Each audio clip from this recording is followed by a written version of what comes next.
모세는 율법에 근거와 의를 두고 기록하기를 율법을 행한 사람은 그것으로 살 것이다 하였습니다. 그러나 믿음에 근거한 의를 두고는 이렇게 말합니다. 너는 마음속으로 누가 하늘에 올라갈 것이냐 하고 말하지 말아라. 그것은 그리스도를 끌어내리는 것입니다. 누가 지옥에 내려갈 것이냐 하고 말하지도 말아라. 그것은 그리스도를 죽은 사람들 가운데서 끌어올리는 것입니다. 그러면 그것은 무엇을 뜻합니까? 하나님의 말씀은 내게 가까이 있다, 내 입에 있고 내 마음에 있다 하는 말씀이 있습니다. 이것은 우리가 전파하는 믿음의 말씀입니다. 당신이 만일 예수는 주님이라고 입으로 고백하고 하나님께서 그를 죽은 사람들 가운데서 살리신 것을 마음으로 믿으면 구원을 얻을 것입니다. 사람은 마음으로 믿어서 의에 이르고 입으로 고백해서 구원을 이루게 됩니다. 성경은 그를 믿는 사람은 누구나 부끄러움을 당하지 않을 것이다 하고 말합니다. 유대 사람이나 그리스 사람이나 차별이 없습니다. 그는 모든 사람에게 똑같이 주님이 되어주시고 그를 부르는 모든 사람에게 풍성한 은혜를 내려주십니다. 주님의 이름을 부르는 사람은 누구든지 구원을 얻을 것입니다. 아멘.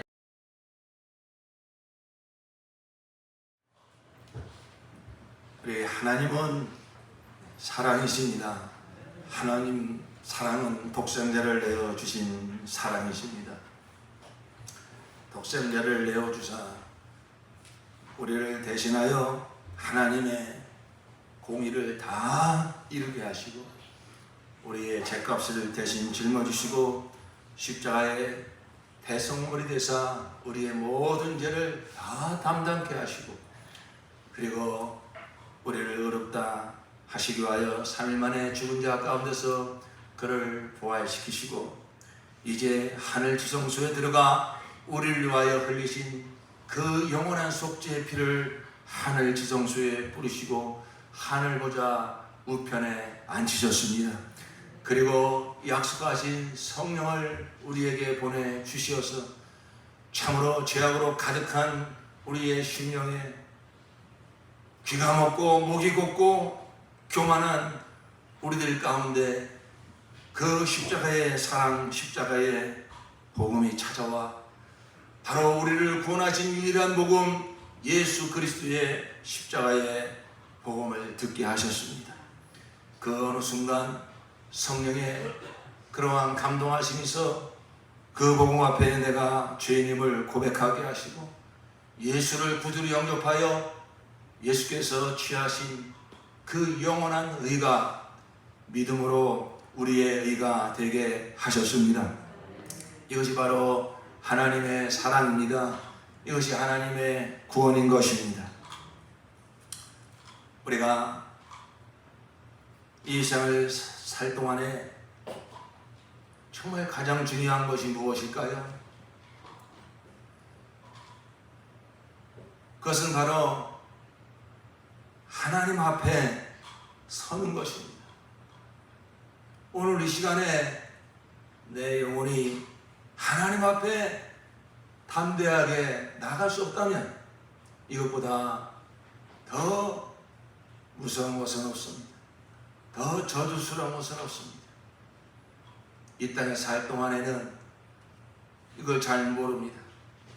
그러나 이제 영혼이 육체를 빠져나가는 순간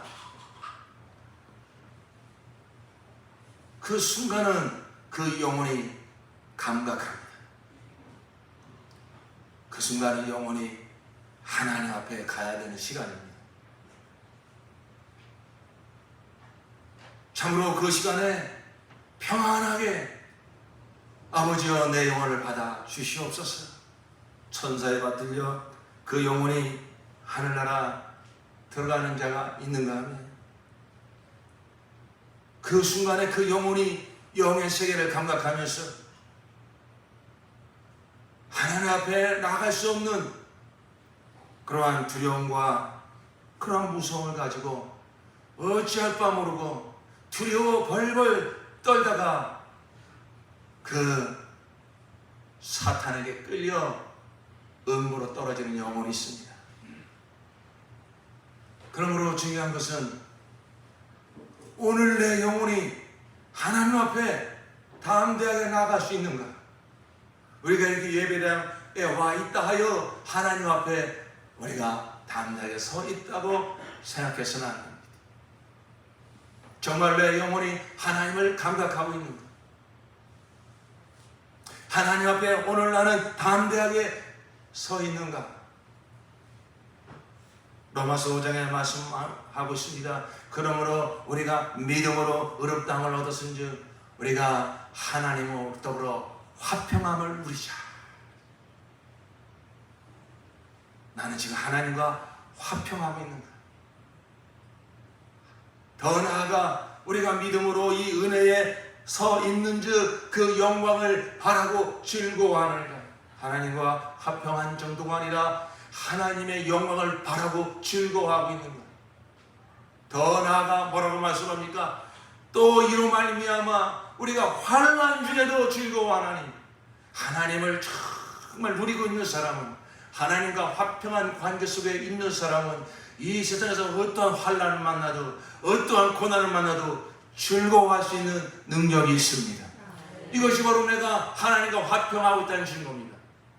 어느 정도의 환난, 사망조차도, 사망이라는 그러한 환난이 찾아온다 할지라도 하나님과 화평한 관계 속에 있는 자는 그 가운데서도 조금도 두려워하지 않고 기뻐하며 즐거워하며 찬양함으로 승리하게 될 줄로 믿습니다. 내 영혼을 점검해야 됩니다. 나는 정말 이 시간 내가 하나님 앞에 담대히 나아갈 수 있는가? 오늘 이 시간 하나님 앞에 담대히 나아갈 수 있는 영혼이, 오늘 밤에 그 영혼이 부름을 받는다면 분명히 그 하늘 보좌 앞에 담대히 나아가는 영혼이 될 것입니다. 그러나 내가 오늘 하나님 앞에 담대히 설 자신이 없다면 오늘 밤에 그 영혼이 부름받는다면 과연 그가 천국에 갈 것인가 지옥에 갈 것인가, 그건 장담할 수 없습니다. 이 땅에서 하나님과의 관계가 계속 이어지는 것이지, 이 땅에서 하나님과의 관계가 별로 좋지 않은데 죽으면은 천국에 가서 하나님하고 사이좋게 살 수 있겠지, 그렇게 착각하시면 안 됩니다. 그러므로 우리가 정말 이 땅에 사는 날 동안에 중요하게 붙잡아야 될 것은 무엇이냐면은 내가 정말 하나님과의 관계가 어떠한가? 하나님과의 관계에 막힘이 없는가? 오늘 내가 하나님께 예배를 드리고 있는데 하나님이 내 예배를 흠양하시고 받으시는 분명한 감격이 있는가? 내가 주 예수의 이름을 부를 때 내 영혼이 정말 감격하며 감사하며 영광에 내 영혼이 충만해지는가? 하나님과의 관계, 내 영혼과 하나님과의 관계, 이것보다 더 중요한 것은 없는 것입니다. 이 땅에서 무엇을 먹고 무엇을 마시느냐, 이 땅에서 사람들에게 어떻게 평가를 받느냐, 그건 별 의미가 없습니다. 그건 다 지나가는 것입니다. 육체도 지나가고 정욕도 지나가되 하나님의 뜻을 행하는 영원히 거하느니라. 정말 우리는 지혜로운 성도가 되어서 이러한 헛된 것을 붙잡으려고 힘쓰지 마시고 영원한 나의 생명, 영원한 나의 이가 되시는 나의 하나님, 나의 주 예수 그리스도의 관계가 날로 더 충만해지는 참된 복된 생활 하시기를 예수 이름으로 축원합니다.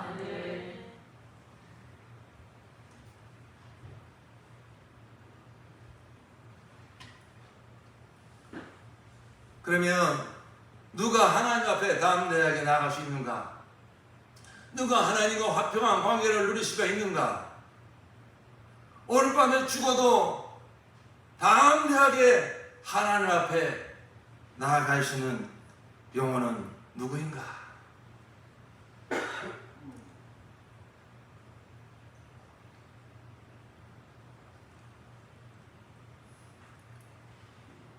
오늘 주신 말씀을 통해서 한마디로 말씀을 드리자면 하나님의 의를 가지고 있는 사람, 하나님의 의를 가지고 있는 사람.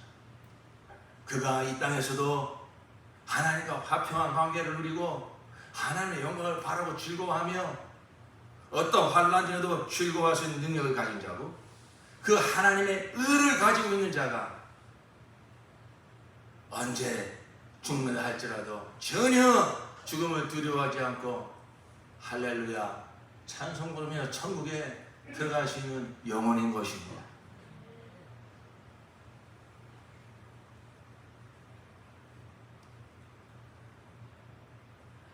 그러므로 우리가 늘 듣는 복음은 무엇이냐? 로마서 1장 17절에 복음에는 하나님의 의가 나타났어. 왜 복음이 복음이냐면 하나님의 의가 나타나기 때문에. 왜 복음이 복음이냐면 그 하나님의 의를 우리가 가질 수 있기 때문에. 복음에 나타난 의는 율법에 나타난 하나님의 의와 다르다고 로마서 3장 21절에 말씀하고 있습니다. 그러나 이제는 율법 위에 하나님의 한 의가 나타났으니 이는 율법과 선지자들에게 증거를 받은 것이라. 곧 예수 그리스도를 믿음으로 말미암아 믿는 모든 자에게 미치는 하나님의 의니 차별이 없느니라.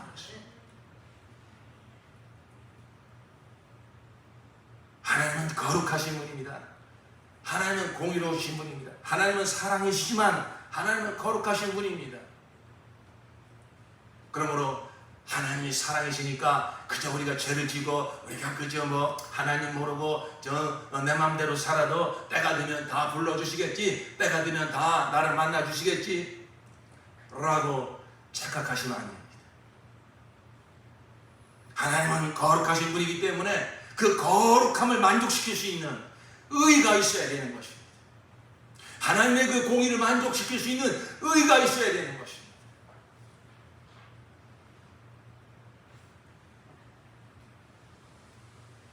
그래서 우리가 늘 듣는 이 복음에는 하나님의 의가 나타났고 율법에도 하나님의 의가 나타났고 복음에도 하나님의 의가 나타났지만 율법에 나타난 하나님의 의는 우리가 행함으로 그래서 그 하나님의 의가 무엇이냐면 그걸 율법이다. 의, 법 다른 말로 법입니다. 하나님의 법, 하나님의 의. 그래서 구약시대 때 하나님이 율법을 주셔서 이것이 내가 너에게 요구하는 의다. 내가 너에게 요구하는 바로 거룩한 행실이다. 나는 사람을 짓고 사람이 이렇게 살기를 원한다. 이것이 내가 정한 법이다. 너는 이렇게 살아야 된다. 이것이 바로 나를 만족시키는 법이다. 그런 삶이다. 그래서 하나님께서 율법을 주셨어요. 율법이 무엇인가? 쉽게 생각하면 십계명을 생각하시면 됩니다. 물론 거기에 많은 617가지에 따르는 법이 있습니다만은 그걸 딱 요약하자면 바로 십계명입니다. 모세가 시내산에 올라가서 돌판에 받아가지고 바로 그 계명인 것입니다. 그건 아주 율법의 요약입니다. 율법의 아주 그러한 함축된 계명입니다.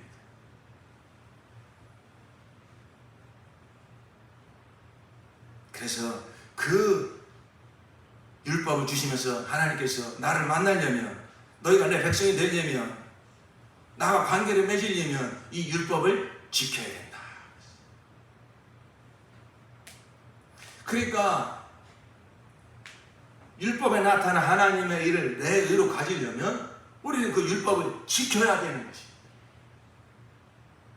그러나 율법을 주신 목적은 율법을 지켜서 하나님의 의를 가지고 하나님과 관계를 맺고 언제 죽어도 천국 들어와라 라고 주신 게 아니에요. 왜냐하면 우리는 인간의 행위로 그 하나님 요구하신 의를 지킬 사람이 하나도 없기 때문에 그래서 로마서 3장 10절에 의는 없나니 하나도 없느니라 그랬어요. 율법을 주신 목적은 율법을 지켜 의를 가지게 하려 하며 정말로 나는 이 하나님 요구하신 의를 하나도 지킬 수 없는 죄인이구나 그 죄임을 깨닫게 하시는 것이 율법을 주신 목적인 것입니다.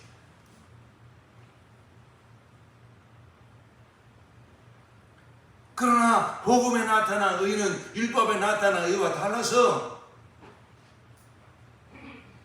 복음에 나타난 하나님의 의는 우리가 믿음으로 가질 수가 있어요. 어떻게? 예수께서 나를 대신해서 율법을 다 이루어 주시고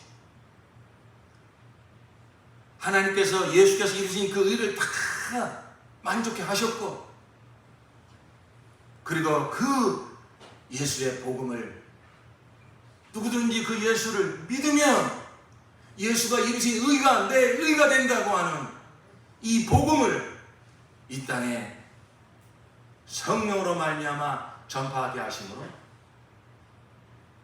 누구든지 예수를 믿으면 누구든지 주의 이름을 부르면 구원을 얻는 역사가 바로 신약의 역사인 것입니다.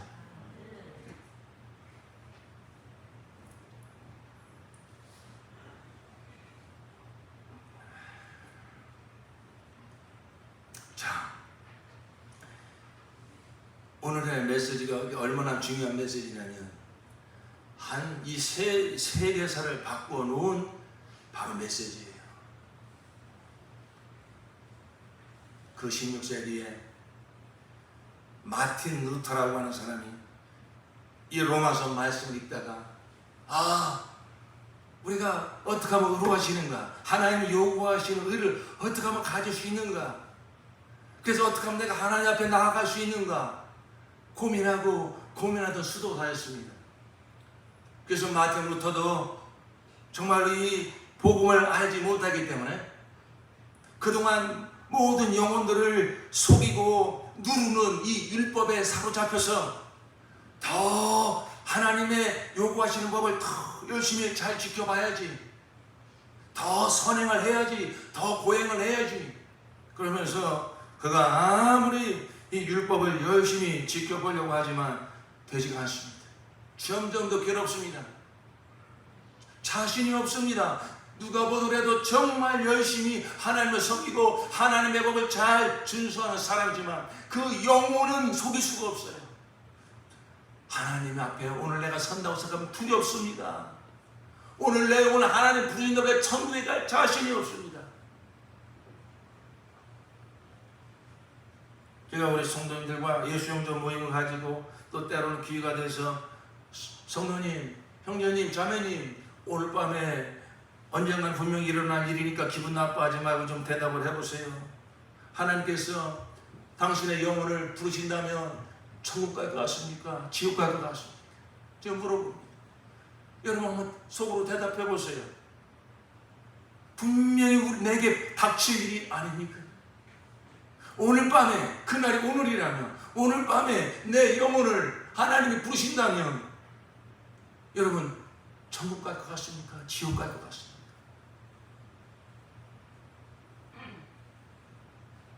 제가 많이 그 안타까운 생각이 드는 게 뭐냐면 분명히 예수 영접하신 분 같은데도 불구하고 또 지난번에 분명히 천국 갔다 갈 수 있다고 대답하시는데도 불구하고 다시 한번 물어보면 지옥 갈 것 같은데 이렇게 대답하시는 분들이 있어요.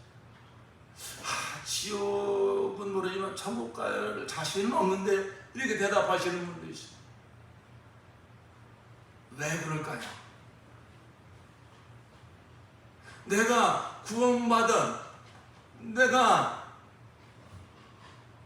구원받은 근거를 자꾸 나에게서 찾으려고 하기 때문에 그런 것입니다. 내가 뭐 교회는 다니긴 다녔지만은 나를 되돌아볼 때, 지나온 내 삶을 되돌아볼 때 또 내가 죄를 졌어요. 또 내가 또 잘못한 게 많아요. 난 잘못한 게 많아요. 그래서 나는 어떻게 천국을 가고 싶지만은 자신은 없어요. 이렇게 대답하시는 분들이 많대요. 여러분, 그게 다 뭐냐면 그게 다 율법에 사로잡혀 있는 것입니다. 율법은 무엇입니까? 행함으로 의롭게 되는 법입니다. 행위로 의롭게 되는 법입니다. 그러니까 항상 내 행위를 돌아다 보면 자신이 없는 거예요. 그러니까 나는 하나님 앞에 갈 자신이 없는 거예요. 마틴 루터가 그런 사람이었어요. 그러다가 그가 이 로마서 말씀 읽다가 복음에는 하나님의 의가 나타났구나. 복음에 나타난 의는 율법에 나타난 의와 다른 의구나. 그것이 무엇이냐? 행함으로 이루어지는 것이 아니라 오직 믿음으로 이루어지는 것이구나. 할렐루야. 여러분, 마틴 루터가 이 진리를 깨달은 사실 때문에 종교개혁이 일어났지 않습니까? 세상이 바뀌어져 버리지 않습니까? 핵심이 바로 그거였어요. 지금 우리는 마지막 때를 살고 있는데 저는 제2의 종교개혁이 지금 일어나야 되지 않는가라는 생각이 들어요. 누구나 성경을 가지고 있습니다. 누구나 원하는 설교를 얼마든지 들을 수 있습니다. 성경 공부를 얼마든지 할 수 있습니다. 그런데 또다시 복음이 가려워져 있습니다. 복음이 가려워져 있다는 증거를 한번 제가 말씀을 드려볼까요? 멀리 있는 게 아닙니다. 내 삶을 되돌아보면 있어요. 처음에 질문들이었지 않습니까? 여러분, 하나님 앞에 담대하게 나갈 수 있냐 이거예요. 오늘 내 영혼이 하나님 앞에 담대하게 서 있냐 이거예요. 오늘 내가 드리는 예배를 내가 담대하게 하늘 보좌에 그 올릴 수 있는 힘이 나에게 있냐 이거예요.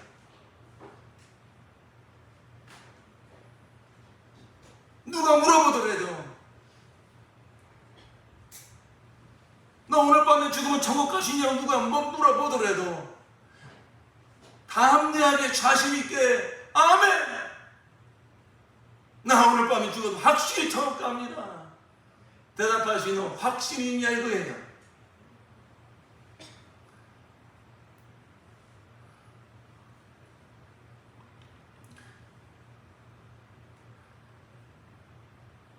복음 안에 확실히 거하고 계시다면 오직 믿음으로 내가 의롭게 되었다고 하는 이 복음 확실히 붙잡고 계시다면 이게 복음이거든요. 이게 진리거든요. 반대 믿음으로 의롭게 되어진다는 게 무슨 말이냐라는 것을 확실히 깨달으려면 반대쪽을 생각하면 돼요. 행함으로 의롭게 되는 것이 아니라 이거예요. 행함으로 의롭게 되는 것이 아니라 무엇으로 의롭게 된다고요? 오직 믿음으로만 의롭게 되어지는 것입니다. 그런데 사람들 속에요, 이 첫사람 아담의 근성, 내가 무엇을 해야 돼요? 내가 무엇을 해서 하나님을 기쁘게 해드려야 돼요? 이 율법의 근성, 선과 악을 내가 나누어야 돼요. 내가 옳고 그름을 판단해야 돼요. 바로 그 선악과를 따먹으로 말미암아 죄가 들어오고, 그 죄성이 무엇이냐면 그게 율법주의라고요. 내가 무엇을 하여 그 의를 가지고 나를 자랑하고 하나님께도 나아갈 수 있다고 생각하는 거예요. 여러분, 지난 한 주 동안에 욥기 말씀을 읽으셨죠? 그 욥기에서 계속 설전을 벌이는 이유가 무엇입니까? 내가 왜 이런 어려움을 당해야 되는가?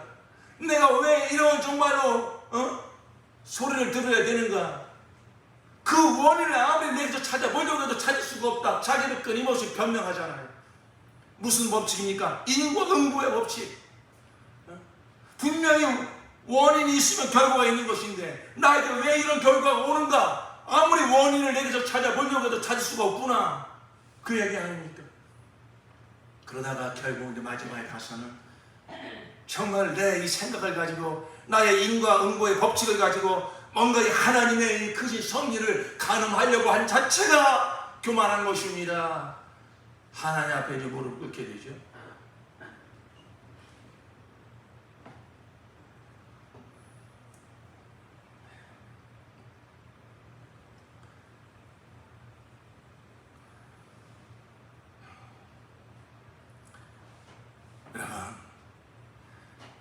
오직 믿음으로만 의롭게 됩니다. 이 복음을 선포를 해도 사람들 생각 속에서는 뭐가 자꾸만 그걸 집어내냐면은 그래도 내가 뭘 해야지. 그래도 우리가 뭘 해야지. 나는 뭘 했는데 잘하고 나는 뭘 못했는데 자책하고 우리 안에는 끊임없이 이 죄성이 작동하고 있다니까요. 그러니까 이 복음 오직 믿음으로 의롭게 된다고 하는 이 복음을 온전히 받아들이지 못하는 거예요. 여러분, 오직 믿음으로 의롭게 된다고 하는 이 복음을 온전히 받아들일 때 어떤 현상이 나타나냐면 내 영혼에서 진정한 자유가 생겨납니다. 내 영혼에 진정한 평안이 생겨납니다. 왜냐하면 사람은요 하나님과 관계하며 살도록 지어진 존재예요.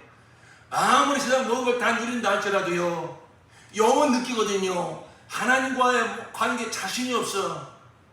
하나님과의 관계가 화평하지 못해. 그런 뭔가 끊임없는 두려움, 끊임없는 뭔가 자신감 없는 그 불안함이 있어요. 그러나 정말로 예수를 믿고 오직 믿음으로 의롭게 된다고 하는 복음을 확실하게 받아들여서 이 복음으로 내 영혼이 충만하게 거하고 있을 때는요 이 복음 안에서 오직 예수를 믿음으로 의롭게 된다고 하는 이 믿음 안에서 하나님과 화평한 관계를 누리게 되어 있는 것입니다. 그러니까 영혼의 자유함이 있는 거예요. 영혼의 평안함이 있는 거예요.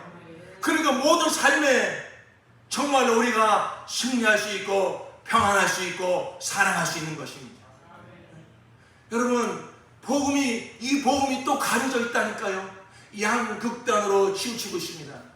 무엇이냐면 한쪽 극단은 무엇이냐면 이 복음으로 값싼 복음으로 만드는 거예요. 아, 믿기만 하면 구원받아. 이것을 어떤 인간적인 생각으로만 이 복음을 받아들여서 또다시 방종하고 또다시 정말로 이전과 다름없는 삶을 살면서도 난 예수 믿었으니까 나 구원받았으니까 언제든 난 천국 가. 이렇게 아주 이 복음을 값싼 복음으로 만드는 자들이 있어요.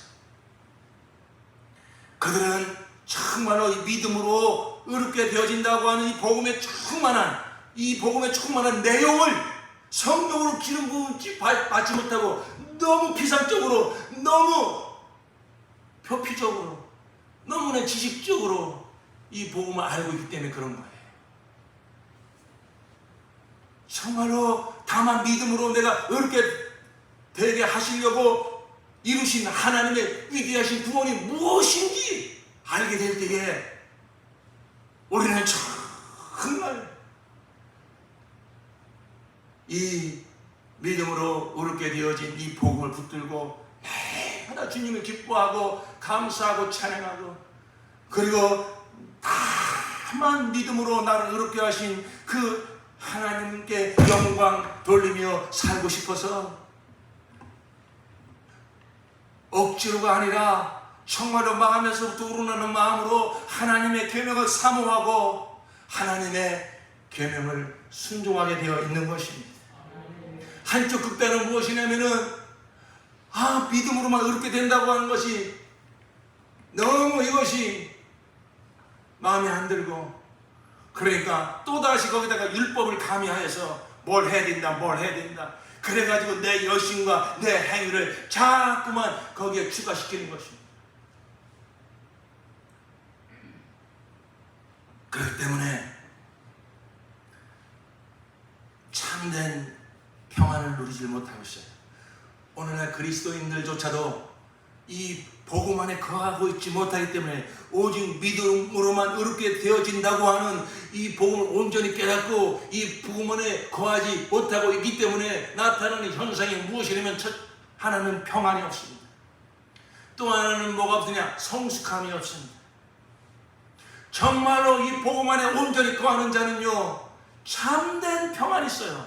그리고 이 복음 안에 온전히 거하는 자는요 정말 이 복음이 너무 감사하여서 이제는 우리의 마음 깊은 곳에부터 주의 계명을 지키며 살고 싶은 마음이 생겼어요. 우리의 모든 삶에서 주의 계명을 지켜 주의 형상을 이루어가는 삶이 있게 되어지는 것입니다. 오늘 주신 본문에 우리가 말씀을 통해서 그래서 우리가 이 로마서 10장의 말씀을 가지고 우리가 몇 분 말씀을 나누고자 하는데,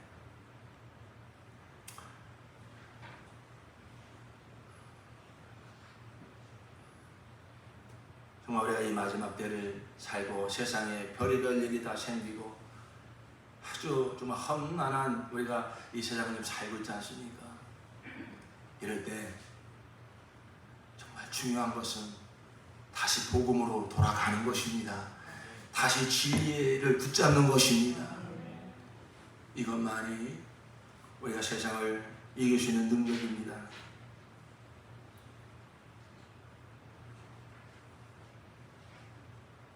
자, 그래서 우리 성도님들께서 정말 중요한 것은 하나님과의 관계구나. 하나님을 내가 나의 하나님 나의 주 예수를 잘 누릴 수 있고 더 깊이 누릴 수 있게 하는 그 능력이 이 복음 안에 있구나. 복음 안에 뭐가 있기에 오직 믿음으로 의롭게 하시는 이 능력이 있기에, 그러면 오직 믿음으로 의롭게 된다고 하는 게 무엇인가?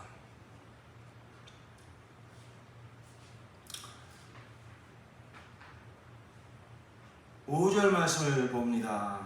5절 말씀 보시면 5절 말씀 다 함께 봉독합시다. 시작. 모세는 율법에 근거한 의를 두고 기록하기를 율법을 행한 사람은 그것으로 살 것이다 하였습니다. 그러니까 율법으로 살려면, 율법으로 의로워지려면 율법을 행해야 된다. 율법을 행하면 산다.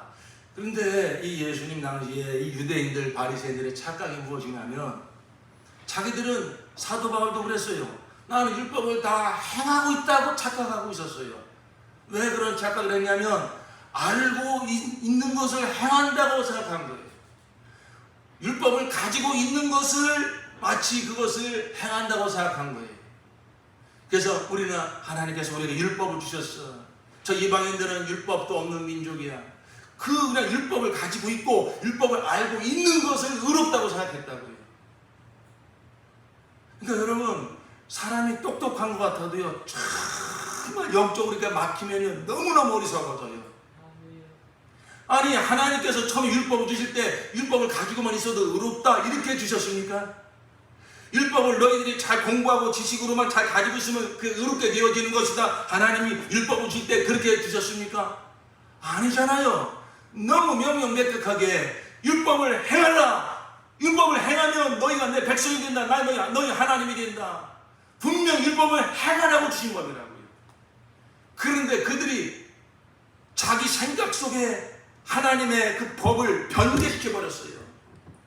여러분, 정말로 이것보다 큰 사기는 없어요.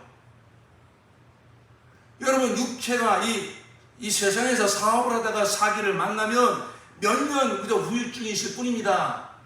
그러나 여러분, 영원히 사기를 만나면 영원한 멸망에 처할 수 있다는 사실을 여러분 아셔야 됩니다. 이 유대인들뿐만 아니라 오늘날 그리스도도 마찬가지라고요. 하나님께서 성경을 주셨는데 명백한 제사 받고 거듭나고 의를 가질 수 있는 복음을 분명하게 말씀 주셨는데도 불구하고 왜 여기에 장로의 유전과 사람의 전통을 섞듯이 왜 현대인의 생각을 섞고 왜 도덕적인 생각을 섞고 왜 양심에서 나오는 소리를 섞어서 성경의 명명백백하게 들어 밝히고 있는 이 복음을 왜 이석시키냐 이거예요. 이 바리새인들만 뭐라고 할 게 아닙니다. 오늘 내 신앙을 점검해 봐야 됩니다. 그러니까 우리가 성경을 봐야 된다고요. 성경에 뭐라고 말씀하고 있는가? 하나님 뭐라고 말씀하고 있는가? 예? 신학자가, 어떤 유명한 신학자가 뭐라고 말했느냐가 중요한 게 아닙니다. 심지어 목사가 뭐라고 말하고 있느냐, 그것이 절대 기준돼서 안 됩니다. 성령에서 말한 것이라면 순종해야 되지만, 아무리 그럴듯하게 얘기를 하고 아무리 내 마음을 그저 감동시키고 위로해 준다 할지라도 그것이 하나님의 말씀에 근거한 것이 아니라면 거기에 위로받아서는 안 된다 이거예요. 그런 말을 쫓아가면 안 된다는 것입니다. 예수님께서 이 바리새인들 제장들을 왜 이렇게 혼을 내켰습니까? 너희가 두 세상을 돌아다니다가 한 영혼을 너희가 건졌는데 너뿐만 아니라 그렇게 해서 건진 영혼까지도 함께 멸망으로 끌고 들어가는구나. 네가 말씀을 변개시켜서 네가 하나님을 잘못 오해하고 그 영혼까지도 오해시키게 만들어서 멸망시키는구나. 그래서 함부로 스승되지 말라는 거예요. 자기만 망하는 게 아니라 다른 영혼까지 망하게 만드니까. 그러니까 율법은요, 행함으로 이루어지는 것이지 알고 있다고 이루어지는 게 아니다 이거예요. 율법으로 이루어지려면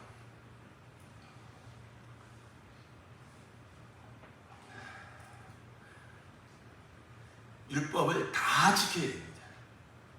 그러니까 성경은 분명히 말하고 있거든요. 9가지 계명을 다 지켰는데 한 가지 계명을 못 지키면 다른 계명을 다 못 지키게 되는 거예요. 이게 율법이라고 해요. 그리고 이 율법은 영적인 속성이 있어요. 그래서 나는 율법을 지켰다, 나는 살인 안 했다, 나는 간음 안 했다, 그래서 나는 율법을 지켰다 이렇게 자랑하는 자들에게 예수님께서 마태복음 5장부터 율법을 재해석해 주십니다. 율법은 이렇게 외면적인 모습이 있는가 하면 내면적인 속성이 있다는 거예요.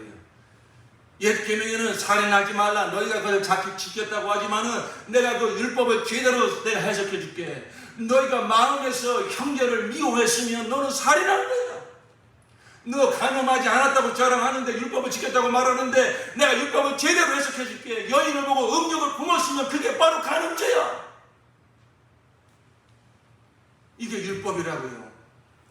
아니 성경이 이렇게 분명히 이야기하고 있잖아요. 그런데 어떤 신학자는, 어떤 누군가는 말하기를 그건 다 뭐 유대인 시대나 해당되는 것이고 마치 그것은 너무 지나치고 너무 과장되고 그런 것처럼 그런 말씀들을 슬며시 가려버린다고요. 아니요, 우리는 성경을 그대로 봐야 됩니다.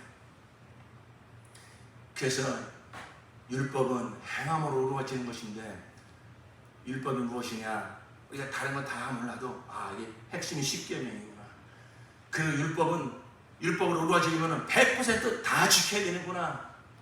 그리고 율법을 온전히 지키려면 겉으로만 지키는 게 아니라 속으로도 지켜야 되는구나, 마음으로도 지켜야 되는구나.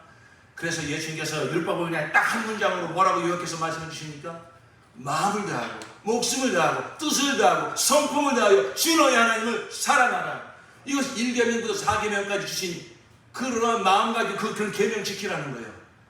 다른 신 두지 말고 우상 만들지 말고, 여호와의 이름을 망령 때 일컫지 말고 안식일을 거룩하게 지키고. 여러분, 행위만 율법을 온전히 지키려면 그 계명을 지킬 때 어떠한 마음을 다하고 목숨을 다하고 뜻을 다하고 성품을 다하여 그 계명을 지켜야 율법을 지킨 거예요.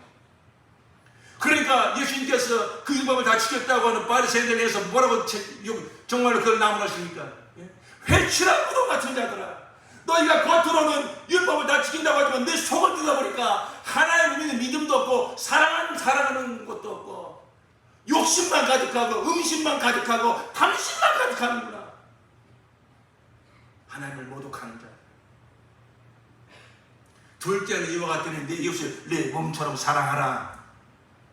부모를 공경하고 살인하지 말고 간음하지 말고 도적질하지 말고 거짓말하지 말고 탐심을 품지 말고.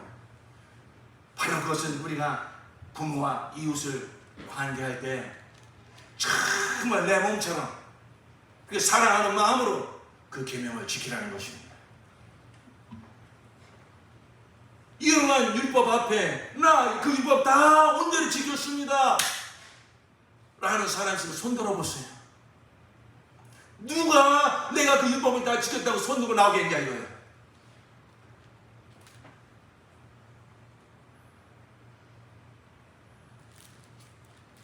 그런데 이 바리새인들은, 이 제사장들은, 이 율법자들이, 서기관들은 그렇게 하나님의 법을 곡해하고 하나님의 이 법을 정면으로 정직하게 보는 것이 아니라 자기들의 생각을 섞어가지고 있어. 그래서 성경에서는 장로의 전통이다. 예수님의 제자들이 음식을 먹을 때 그들이 율법을 어겼다고 그들이 막 바리새인들이 욕합니다. 왜? 손 안 씻고 먹었다고. 손 안 씻고 먹은 것은 율법에 기록된 게 아니라 장로들의, 사람들이 만들어낸 유전이요, 사람들이 만드는 전통이요.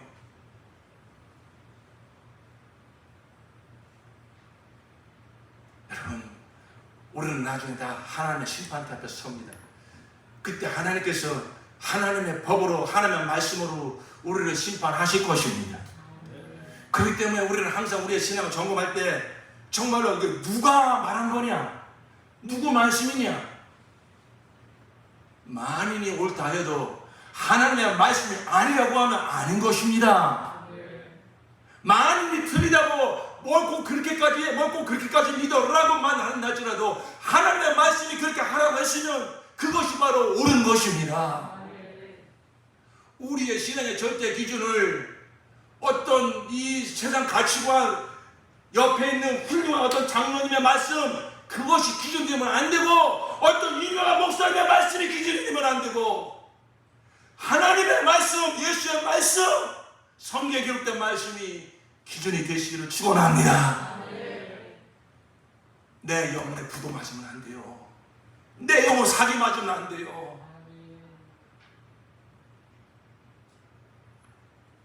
자, 그러니까 율법으로는 의로워질 사람이 한 사람도 없는 거예요. 있을 수가 없는 거예요. 하나님 그걸 아신다고요. 그럼 왜 율법을 주셨냐고요. 율법 앞에 나아가 뭔가 해볼 수 있다고 생각하는 교만함, 이 아담의 죄성을 물려받아서 내가 왕 되려고 하고, 내가 의롭다고 생각하고, 내가 무엇을 의에 도달할 수 있다고 생각하는 거 다 깨트린 겁니다. 절대 우리는 의로워질 수 없는 존재라고 하는 것, 하나님 앞에 절대 의로운 존재가 될 수 없다고 하는 것 알게 하시려고, 나는 정말 죄인이구나 이거 알게 하시려고, 그래서 누구에게 나가게 하시려고? 예수에게 나가게 하시려고요. 그러한 죄인들을 위해서 메시아로 오시는 예수를 구주로 환영하게 하시려고. 인자가 무엇은 의인을 찾으러 온 것이 아니라 죄인을 찾아 구원하려 함이로라. 누가 죄인임을 진실로 깨닫겠습니까? 율법과 부딪혀서 율법 앞에서 처절하게 죄인임을 앉아가, 나는 속속들이 나 죄인이구나, 내가 겉으로 뭘 좀 했다고 우쭐댔지만 이거 아무것도 아니구나, 내가 한 가지 계명을 못 지켜도 다 못 지키게 되는 것이구나, 내가 겉으로는 지켰다고 하지만 내 속으로는 내가 마음을 다했는가, 뜻을 다했는가, 성품을 다했는가, 목숨을 다했는가. 뭐 하나 자신할 게 없어요. 뭐 하나 내가 어떤 계명 지켰다고 내놓을 게 하나 없어요. 죄인 나오라고 하면 손 들고 나갈 자가 나요. 지옥 아래 묵 있으면 내가 갈 자리가 거기요. 율법으로 비침받으면 우리는 그렇게 꼬꾸랄 수밖에 없다고요. 그게 하나님 율법이 주신 목적입니다. 그래야만 그러한 죄인들을 구원하러 오신 예수 앞에 나아갈 수가 있는 거예요. 사랑하는 성도 여러분, 여러분 신령 가운데 이렇게 하나님 앞에 꼬꾸라져 본 적이 없는 분 계십니까?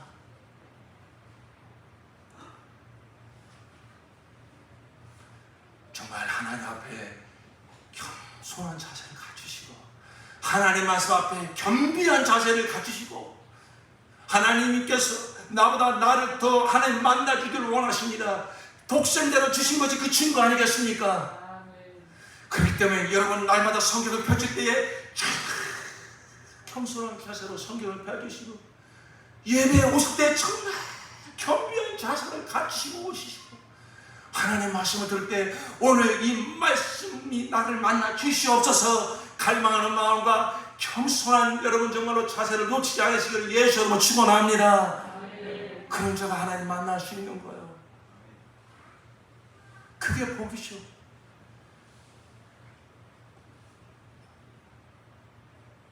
자, 그러면 이제 이렇게 율법으로 우리 모든 사람들이 다 죄인임을 깨닫게 하신 후에 때가 참에 갈라디아서 4장 찾아보니까 하나님께서 그 아들을 보내사 여인에게서 나게 하시고 여인에게서 나게 하셨다는 얘기는 무엇이냐면은 바로 첫사람 아담이 선악과를 따먹는 순간에 여인의 후손이 온다. 그래서 마귀의 권세를 깨트려버린 내 머리를 깨트리고 우리를 구원할 것이라고 하는 그 예언을 이루시려고 여인에게서 오셨다 말씀하는 것입니다. 그 다음에 하시는 말씀이 무엇입니까? 율법 아래 오신 것은 율법 아래 있는 자들은 속량하고 하나님의 아들의 명분을 얻게 하려 함이니라 그랬어요. 예수께서 어디 아래 오셨다고요? 율법 아래 오셨다는 것입니다. 우리 한번 따라합시다. 예수님은 율법 아래 오셨다. 자, 대답해 보세요. 왜 예수님께서 오신 것을 꼭 왜 율법 밑으로 율법 아래 오셨다 이렇게 말씀하고 있을까요? 왜 예수님이 율법 아래 오셨습니까?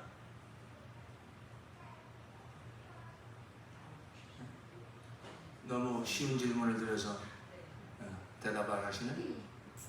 그렇잖아요. 하나님이 율법을 주셔서 우리가 죄인을 알게 하시고 율법이라고 하는 이 감옥, 율법이라는 울타리 안에 우리를 다 가둬놓으시고 거기서 정말로 내가 죄인임을 깨닫게 하시고 하나님의 목적은 율법으로 정죄하는 게 목적이 아니라 죄인임을 내가 깨달아야 이 죄인을 구원하러 오신 예수를 영접하게 되니까 바로 그래서 예수께서 우리를 율법 아래 묶여있는 우리를 구원하기 위하여 예수께서 율법 아래 오신 것입니다. 그럼 율법 아래 오셔서 예수께서 무슨 일을 하셨습니까? 우리를 대신하여 율법이 요구하는 의를 예수께서 나를 대신하여 다 이루신 줄로 믿습니다. 율법은 폐하여진 것이 아니요. 오늘날 어떤 복음주의자들이 자기들은 정말로 복음주의자라고 말하면서 하는 얘기가 무엇이냐면 율법은 폐하였다는 거예요. 율법은 나와 상관없다는 거예요. 여러분 그럴듯한 말 같지만 그건 굉장한 그 오해입니다. 예수께서 마태복음 7장인가요? 뭐라고 말씀하셨습니까? 나는 율법을 폐하러 온 것이 아니라 나는 율법과 선지자를 폐하러 온 것이 아니라 율법을 어떻게 하고 있었다고요? 완전케 하려 왔느니라 그랬습니다. 율법은 하나님의 의입니다. 하나님의 거룩한 속성입니다. 이거 영원한 것입니다. 이거 사람들의 요구하시는 분명한 하나님의 의다 이거예요. 그런데 이것이 무엇이 잘못되어진 것처럼 예수가 오시니까 복음이 오니까 폐기 처분된 것이 아니다 이것입니다. 예수께서 율법 아래 오신 것은 우리가 지킬 수 없는 하나님이 요구하시는 의를 나를 대신하여 다 이루시고 믿음으로 그 의를 가져가시려고 율법 아래 오신 것입니다. 믿으시면 아멘 하시기 바랍니다. 할렐루야. 그래서 6절 보세요. 6절 말씀, 7절 말씀 시작. 그러나 믿음에 근거한 의를 두고는 이렇게 말합니다. 너는 마음속으로 누가 하늘에 올라갈 것이냐 하고 말하지 말아라. 그것은 그리스도를 끌어내리는 것입니다. 또 누가 지옥에 내려갈 거냐 하고 말하지도 말아라. 그것은 그리스도를 죽은 사람들 가운데서 끌어올리는 것입니다. 여러분 이게 무슨 말씀이냐면 갑자기 하늘에 올라가고 지옥에 내려가고 이게 무슨 얘기냐면요. 사도 바울이 오직 믿음으로 의롭게 되어진다고 하는 것을 설명하기 위해서 신명기 30장에 모세가 한 말을 인용하고 있는 것입니다.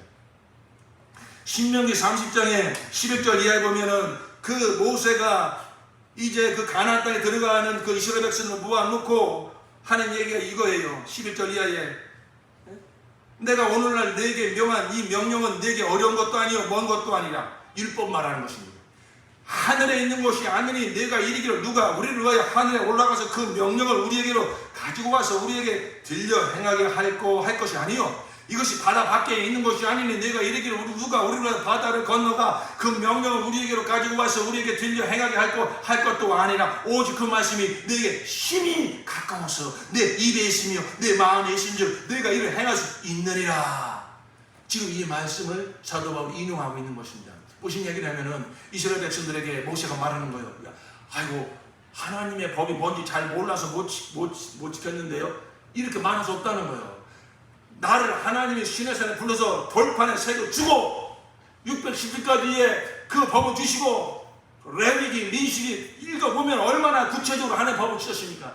내가 너희에게 그것을 읽어줬지 않느냐? 너희가 그것을 따라서 하지 않았느냐? 무슨 하나님의 법을 잘 모르겠다고 너희가 말할 수 있느냐? 그렇게 말하면 안 된다. 그 하나님의 법을 받들기 위해서 누가 또 하늘에 올라가겠느냐? 그런 말 하면 안 된다. 그 하나님의 법을 찾기 위해서 저 바닷속으로 누가 들어가서 그것을 찾아와야 되겠느냐? 그런 말 하면 안 된다. 이제 하나님의 법이 너희 앞에 있다. 내 입에 와 있다. 내가 들려줬고 너희가 따라했고 가까이 왔다. 그 말씀을 사도 바울이 인용하는 것입니다. 그러니까 무슨 얘기냐면은 믿음에 근거한 의를 두고는 이렇게 말합니다. 누가 하늘에 올라갈 것이냐. 이 얘기는 무슨 얘기냐? 그것은 그리스도를 끌어내리는 것입니다. 나 이게 죄인인데 이 죄에서 구원할 그 메시아가 난 필요한데 어떻게 하면 내가 정말로 그 메시아를 만날 수 있을까? 내가 또 하늘에 올라가서 그 메시아를 끌어내려야 되는가? 이렇게 말하면 안 된다는 거예요. 어떻게 누가 지옥에 내려갈 것이냐 말하지도 말아라. 이것은 그리스도를 죽은 사람들까지 끌어올린 것입니다. 예수께서 예를 들어 복음을 들어보니까 우리를 위해서 십자가에 빌려 죽으시고 음부까지 내려가셨다는데 그가 살아나셔야 우리가 어떻게 구원을 받겠는데 그러면서 어떻게 그 지옥에 내려가서 음부에 내려가서 그 예수를 끌어올리려고 하는 이러한 생각 가만히 있나? 이러한 절대 영웅적인 행동을 하면 안 된다. 그러면 그것은 무엇을 뜻합니까? 왜 이게 무슨 얘기입니까? 사도 바울이 질문하고 답을 하는 거예요. 하나님의 말씀은 내게 가까이 있다. 내 입에 있고 내 마음에 있다. 하는 말씀이 있습니다. 이것은 우리가 전파하는 믿음의 말씀입니다. 우리가 믿음으로 의로워지기 위해서 우리가 이제 어떤 행동을 해야 될까? 율법으로 안 되니까 어떤 그 메시아를 만나기 위해서 그 메시아로 말미암는 우리가 정말 의를 가지기 위해서 우리가 무엇을 해야 될까? 하늘에 올라가야 되나? 저 바닷속에 들어가야 되나? 또 율법에서 벗어났다고 하더니 행위로 절대 의로워질 수 없다는 것을 깨달았다고 하더니 또다시 내가 믿음으로 의롭게 되어진다고 하는 이 복음에 뭔가 또 전가하려고 하는 것, 그게 바로 하늘에 올라가려고 하는 것이고 그게 지옥에 내려가려고 하는 행동이다 이것입니다. 그러면 안 된다는 거예요. 왜? 그 메시아가 하늘에서 내려오셨기 때문입니다. 말씀이 육신이 되어 우리 가운데 오셨기 때문입니다. 그가 죽으셨지만 사망 권세를 이기시고 3일 만에 부활하셨기 때문입니다. 우리가 할 건 아무것도 없다 이거예요. 보세요. 예수께서 율법 안에 오신 것은 나를 대신해서 율법이 요구한 일을 다 이루시려고, 그래서 그 참 사람으로 오신 거예요. 나를 대신해야 되니까, 사람들을 대신해야 되니까 하늘로부터 뚝 떨어지신 것이 아니라 왜 동정녀 마리아의 폐에 잉태하셨습니까? 나의 온전한 대표자가 되시려니까. 그러니까 온전한 사람이 되셔야 되잖아요. 그래서 동정녀 마리아에게 성령을 잉태하신 거예요. 똑같은 육체의 성정을 가지십니다. 다만 죄가 없으실 뿐입니다.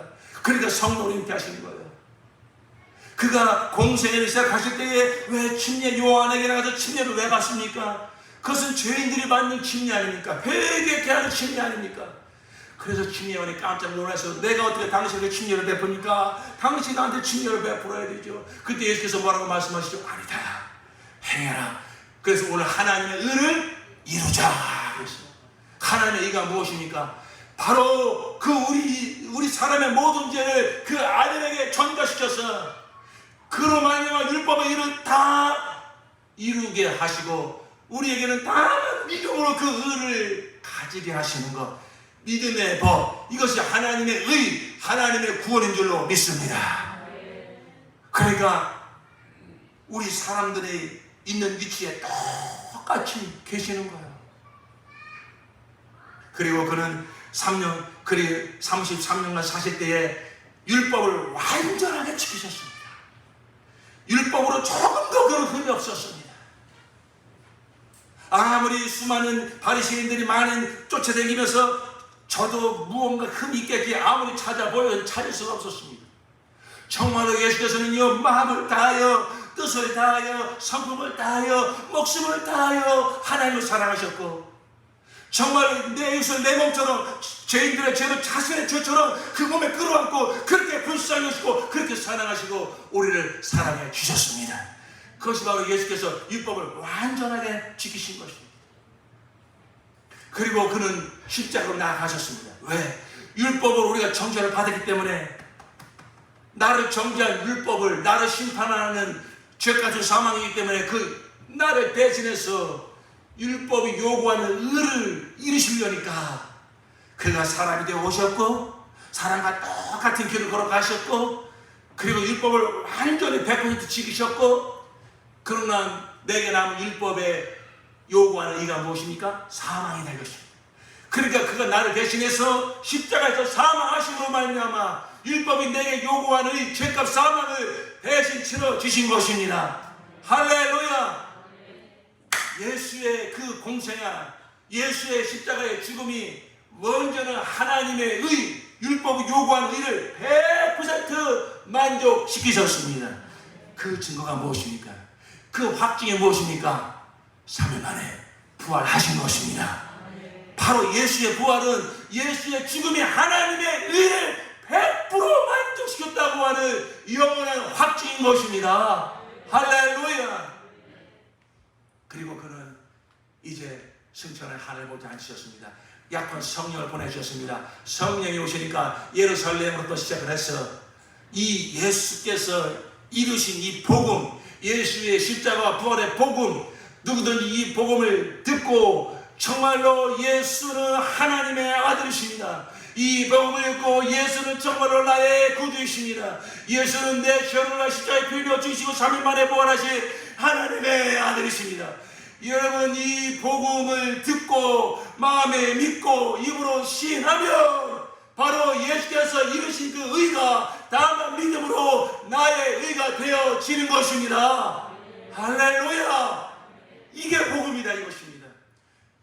이 의를 가지기 위해서 무엇을 우리가 행하려고 하지 말라, 이것입니다. 이 믿음으로 우리가 가지게 되는 의는 우리 주 예수께서 당신의 성육신과 그 사람의 삶과 십자가의 죽음과 부활을 통해서 100% 다 이루신 것입니다. 그래서 우리는 다만 그 의를 믿음으로 가지라 이것입니다. 가지라 이것입니다. 그 이후의 삶은요, 정말로 예수를 믿음으로 내가 모든 죄 사함받고 하나님의 자녀가 되었다고 하는 다만 나는 죽어 마땅한 죄니 어떻게 다만 믿음으로, 그러나 그 다만 믿음으로 하는 속을 들어보니까 하나님이신 그분이 사람이 되어 오셨고 인생을 사셨고 십자가에 피 흘려 죽으셨고 부활하셨다고 하는 어마어마한 하나님의 사랑이 담겨있는, 그러니까 내가 다만 처음에 예수를 믿음으로 구원을 받았는데 이 내용을 알면 알수록 너무너무 감사하고 감격하였어. 이제는 살아도 주를 위해서 죽어도 주를 위해서 주의 기쁘심을 위해서 주님이 원하시는 계명을 위해서 정말로 마음을 다하여 뜻을 다하여 그 주의 법을 사모하고 살아가게 되어 있는 것입니다. 사랑하는 성도 여러분, 이 복음이 멀리 있는 것이 아니라 예수께서 오셔서 하늘부터 오셔서 다 이루셨고 십자가에 빌려 죽으시고 3일 만에 부활하셔서 다 이루셨고, 그리고 이제는 성령께서 오셔서 이 복음을 전하게 하셨어요. 예루살렘으로부터 시작을 해서 지구 한 바퀴를 돌아 바로 나에게까지 찾아온 것입니다. 이 복음이 멀리 있는 것이 아닙니다. 믿음으로 의롭게 되어지는 이 복음이 멀리 있는 것이 아닙니다. 바로 지금 내 마음에 와 있다 이것입니다. 그러면 그것은 무엇을 뜻합니까? 하나님의 말씀은 내게 가까이 있다, 내 입에 있고 내 마음에 있다 하는 말씀이 있습니다. 이것은 우리가 전파하는 믿음의 말씀입니다. 바로 그 예수께서 오시고 죽으시고 부활하시고 그 예수께서 나를 위해서 다 완성시키신 그 의, 예수가 다 완성하신 의를 담고 있는 이 복음, 이 복음이 지금 멀리 있는 것이 아니라 어디에 와 있다고요? 내 마음에 와 있다고요. 성경은 이걸 어떻게 설명합니까? 사람은 마음으로 믿어서 의에 이르고 입으로 고백해서 구원에 이르게 됩니다. 14절부터 여러분 눈으로 한번 보십시오. 그런데 사람들은 자기들이 믿은 적이 없는 분을 어떻게 부르시겠습니까? 들은 적이 없는 분을 어떻게 믿으시겠습니까? 선포하는 사람이 없으면 어떻게 들으시겠습니까? 보내심을 받지 않았는데 어떻게 선포하시겠습니까? 성경에 기록하면 기쁜 소식을 전하는 이들의 발걸음이 얼마나 아름다우냐 한 것과 같습니다. 여러분, 성령께서 오셔서 이 복음을 깨닫게 해서 생각나게 하시고 그리고 파송하십니다. 성령의 감동 받은 자가 가서 이 복음을 전합니다. 선포합니다. 선포하니까 듣습니다. 들으니까 어떻게 합니까? 듣는 자들 가운데 믿음이 생긴다 이거요. 들을 때 17절에 뭐라고 말씀하니까 그러므로 믿음은 들음에서 생기고 들음은 그리스도를 전하는 말씀에서 비롯됩니다. 다른 것을 전하는 것이 아니라 예수가 하나님의 아들이요 그리스도라고 하는 사실. 그래서 우리가 무엇을 믿어야 된다고 여기서 말씀하고 있습니까? 9절에 보니까 당신이 만일 예수는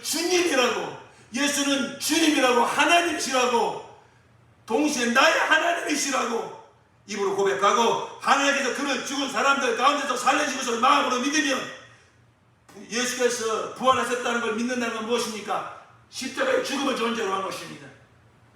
바로 예수의 십자가와 부활을 내가 믿으면 예수가 하나님의 아들이심과 나의 구주이심을 믿으면 이 복음을 들을 때 믿음은 들음에서 생긴다고 했어요. 다 믿음이 생기는 건 아닙니다. 그러나 모든 사람이 다 복음에 순종한 것은 아닙니다. 16절에 이사야는 주님 우리가 전하는 소식을 누가 믿었습니까? 하고 말했습니다. 그런데 이 복음을 들을 때 내가 잘나서가 아니라 하나님의 은혜죠, 하나님의 택하심이죠. 믿어진다 이거예요. 마음에 믿어진다 이거예요. 예수가 멀리 계신 것이 아닙니다. 이 땅에 오셨습니다. 그 예수의 그 나를 위해서 완성하신 그 의를 담고 있는 복음, 우리가 어떤 행함으로도 결코 취할 수 없는 하나님을 만족시키는 의, 하나님과 화평할 수 있는 의, 언제 주어도 통과해서 영생하시는 의, 이 땅에서부터 하나님과 관계에서도 참된 평화를 누리고 그 안에서 점점 성장해 갈 수 있는 그 의를 담고 있는 복음이 저 하늘에 있는 것이 아니다 이거예요.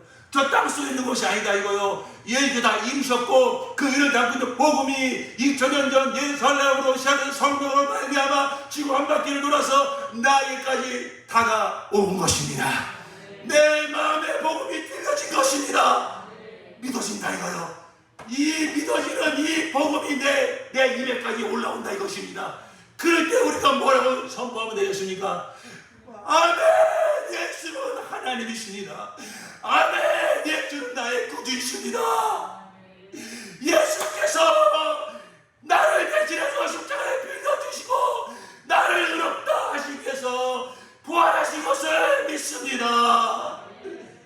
예수가 나의 의입니다. 예수가 나의 하나님이십니다. 마음에 믿어진 것을 입으로 선포하라는 거예요. 입으로 고백하라는 거요. 그게 구원이요. 이게 구원이요. 이게 바로 믿음으로 의를 가지는 거예요. 예수께서 완성하신 의를 내가 믿음으로 가지게 되는 과정, 이런 것이라고요. 사랑하는 성도 여러분, 정말 우리는 다시 복음으로 돌아가야 됩니다. 그래서 여러분 정말 사모하는 마음을 가지시고 이 본문의 말씀으로 몇 주가 될지 모르나 복음을 전할 것이니 정말 여러분의 마음속에 예수가 하나님이심과 하나님의 아들은 곧 하나님이라는 겁니다. 그리고 나의 구주 되심과 그리고 내 인생에 이제 정말 왕이 되셔서 오직 그를 위하여 살고자 하는 이 거룩한 결단이 이 복음을 듣는 순간에 여러분의 마음에 뜨겁게 믿어지고 이 마음에 믿어진 것을 정말로 내가 감출 수 없고 숨길 수 없어서 찬양하고 싶고 선포하고 싶고 거리로 뛰쳐나가서 사랑을 붙들고 막 선포하고 싶을 정도로 이러한 정말로 복음이 주는 순전한 역사가, 성령의 거룩한 역사가 일어나기를, 다시 한번 우리의 회복되어지기를 예수 이름으로 축원합니다. 우리 한번 기도하십시다. 주여, 우리 다시 복음으로 돌아가게 하여 주시옵소서. 정말로 믿음으로 다만 믿음으로 얻게 되어진다고 하는 이 영광스러운 복음, 여기에 너무나 많은 것이 가감되어 있습니다. 주여, 깨닫게 하시고 다 떨어져 나가게 도와주시고 정말 이 순전한 복음으로, 오직 예수 그리스도의 복음으로 내 영혼을 만나 주시옵소서. 내 영혼을 살려 주시옵소서. 우리 교회를 살려 주시옵소서. 오직 복음만이 능력입니다. 오직 이 복음만이 세상을 이기는 능력입니다. 이 복음만이 정말 우리가 이 세상을 살면서 부끄럽지 않고 두려워하지 않을 수 있는 유일한 능력입니다.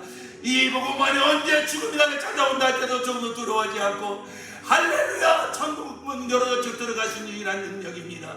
주여, 정말로 내 영혼을 이 복음 앞으로 이끌어 주시옵소서. 정말로 예수께서 완벽하게 이루신 의가, 다만 믿음으로 나의 의가 되게 하시는 이 복음이 나의 복음이 되게 하여 주시옵소서. 우리 다 같이 한번 예수로 동서로 기도하시겠습니다.